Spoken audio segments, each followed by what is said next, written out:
The art of improvement.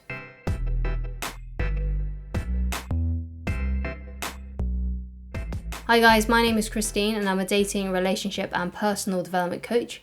And today I'm giving some personal development advice on the art of improvement. But before we get into this video, please leave a like on it and please do subscribe if you haven't done so already. And if you have anything you would like me to discuss in a future video, then please leave it down in the comments. Or if you have any tips and advice yourself. Thank you so much. So I'm someone who believes that we always need to be making some kind of improvement into our life. We always need to be kind of learning and growing, trying to develop our skills and become better human beings. Because I think I first learned it from Tony Robbins. And that was, if you're not growing, then you're dying. Like if you're not, at least keeping up to date with the things that you already do, then you are actually diminishing, you are forgetting. So you must always be, as Stephen Covey would say in The 7 Habits of Highly Effective People, one of those 7 habits is sharpening the saw. And that means staying basically on top of your skills and techniques, the things that you do, in order to stay at that peak performance level, or at least at that level so you don't start diminishing and start getting worse. So if you're not growing, you are essentially dying in some kind of way. Now, there are all kinds of certain deaths, which is something important to consider. So, if you are write a lot, let's say you're a writer, if you don't write for a while, then you will find that when you go back into writing at some certain point, let's say like you stop writing for a month, after that month, you'll realize that you're not as good at it as you were when you were doing it a lot. And it's the same with, exercise as well. People who do let's say long distance running, if you haven't done that in a while, you'll notice when you start up again, you're a bit foggy, you're not as good, you're not as sharp, you're not as quick, you're not as, athletic with it. So, we all kind of have these kinds of things. So obviously it depends on what you personally do, how you kind of live, what are the skills that you need to kind of continue developing or at least staying on top of so you don't become bad at it or not as good at it as you once were. So we always need to be keeping these kinds of things in mind. And, it's kind of like almost your life is always about fighting this kind of death, this kind of certain kind of death, because obviously as we grow and as we age, we become less sharp. So we must always be, at least trying to maintain the level that we're already at. So when it comes to the art of improvement, the first thing that you need to kind of consider is what are the areas that you need to stay on top on. So if you're a parent, then obviously you need to keep on with your parenting skills and your leadership skills as that, parent. As a writer, you need to stay on top of your writing skills. As a runner, you need to stay on top of, your running training. So whatever that kind of thing is for you. So what you need to identify what that is for you. I recently made a video on the law of success about a definite chief aim. So obviously your definite chief aim is your main purpose in life. So obviously that is something that you need to stay on top of. That is something that you always need to be continually improving and staying at least at the level that you need to be in order to succeed. So I would highly recommend that you go and watch that video. It'll be up in the cards right here. So the next thing to consider is the actionable steps you can actually do. Because obviously, let's say like the classic example is like New Year's Eve when you come up with all these new goals, have like New Year's resolutions. But it's important that you can actually implement them into your life now. There are actually things that you can do in your life today. Not when you have, because a lot of people leave things off and they wait. So they wait until they lose weight to do something. Or they wait until they have the right resources. So resources could be money or knowledge. Like, I'll start doing this when I have my degree, or I'll start I'll start my business when I have more money, things like that. So, obviously it's good to wait for those kinds of things, but you also need to be implementing things now that you can do. You need to have actionable steps that you can do now. So you're not just waiting all the time, So if you do have a business, so let's take the example of the business, So don't wait before you get the money to start your business. There are things that you can probably do now to enhance that, even if you do and will need money in the future. So let's say you don't have enough money for a website. Well, it's like, okay, what are the actionable steps I can do right now that can, help me get to that point? What are the things that you can do now in your environment with your current resources. And this might require some thinking out of the box a little bit. But the important thing is that you've got something you can do now in order to get yourself to that point. So having actionable steps are really, really important. The next thing to do is to measure your progress, being able to accurately measure if you're actually making any kind of improvement.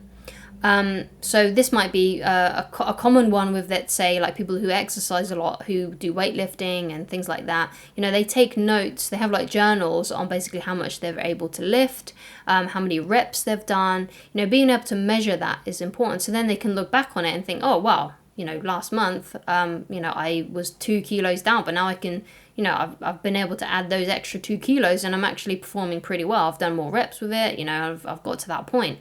So it's something like that. You need to be able to measure that progress and measure your improvement. So an example for me is it's really easy for me to measure my personal progress, especially when it comes to my YouTube videos, because I can look back on my old ones and see how bad I was, basically, and how much better I am now.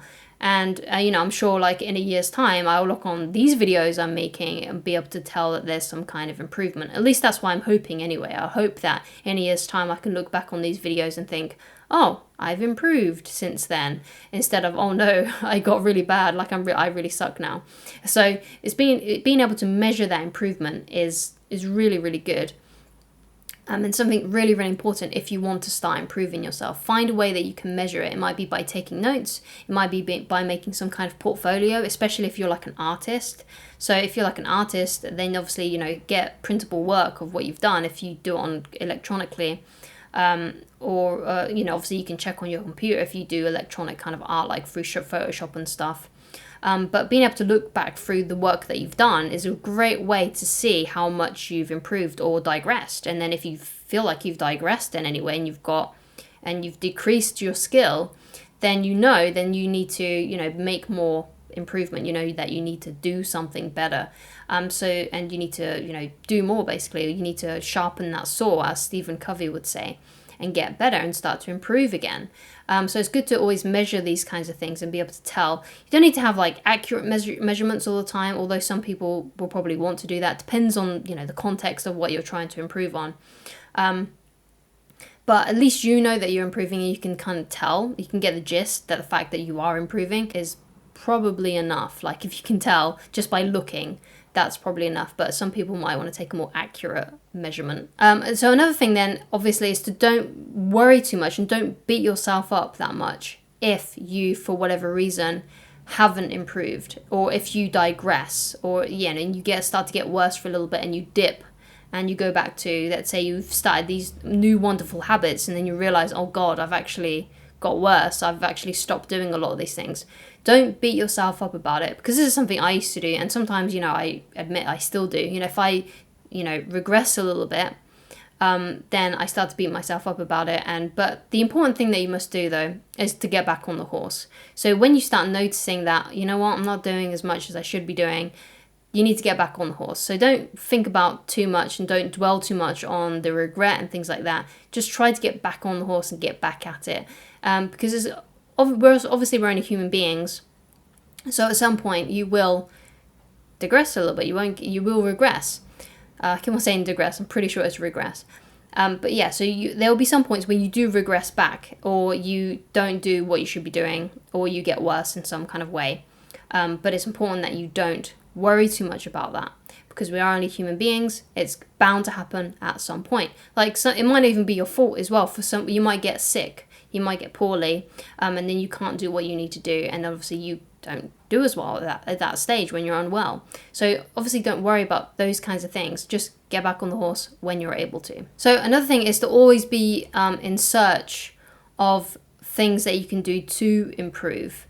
So obviously research is a good thing. So how to improve, just searching up how to improve whatever it is that you are trying to improve. So if you are trying to improve your grip when you are weightlifting or bench pressing, whatever it is, then obviously research that.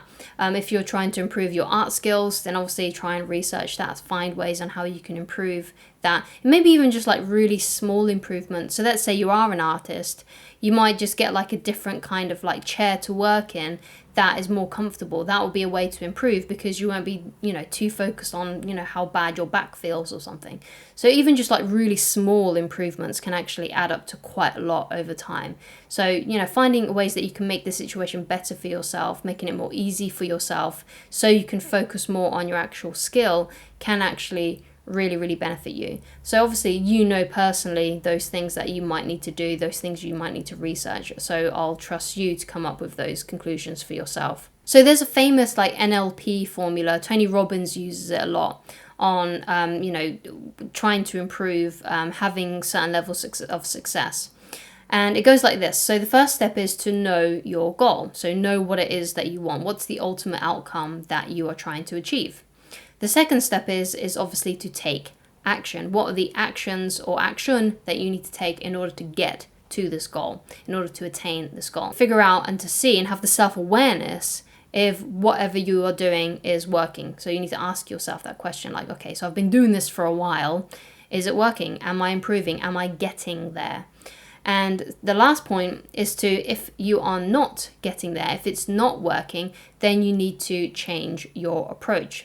But just one kind of thing to consider if you are, you know, if you do start following this formula, which I highly recommend that you do. When you are taking action, it might take a while for results to show. So just because, let's say, you start a YouTube channel and for whatever reason it doesn't work, you know, make sure that there's something that you can do. Make sure it's not just because you've only been doing it for a little while, because sometimes things do take time to change. Some things do take time to grow. So don't just change your approach straight away, because you might need some time for it to actually start working. So you need to have that kind of self-awareness and think, am I just giving up on this approach and trying something different? Or do I just need to wait it out and just keep on working and then see what happens? Because some things do take time, and the approach might be exactly right. You might be getting it, you know, perfect, but it might be just one of those things that takes a bit of time. So make sure that, because obviously, you know, you don't go to the gym once and think, well, I didn't lose weight today. I'm not thin now. I don't have a body like a Adonis. So I'm just gonna like not go and work out anymore. Obviously, things like that takes time, and it takes a lot of work and a lot of effort. But obviously there are some things that you can do to change your approach. But make sure that you're not just changing your approach to kind of give you an excuse to quit, because some things really do take time. So make sure you give it the appropriate amount of time before you change your approach. Anyway, that was my video on the art of improvement. If you'd like to get coaching with me, then please go to www.christineloveridge.com. Thank you so much for watching, and I shall talk to you again very soon. Goodbye, guys.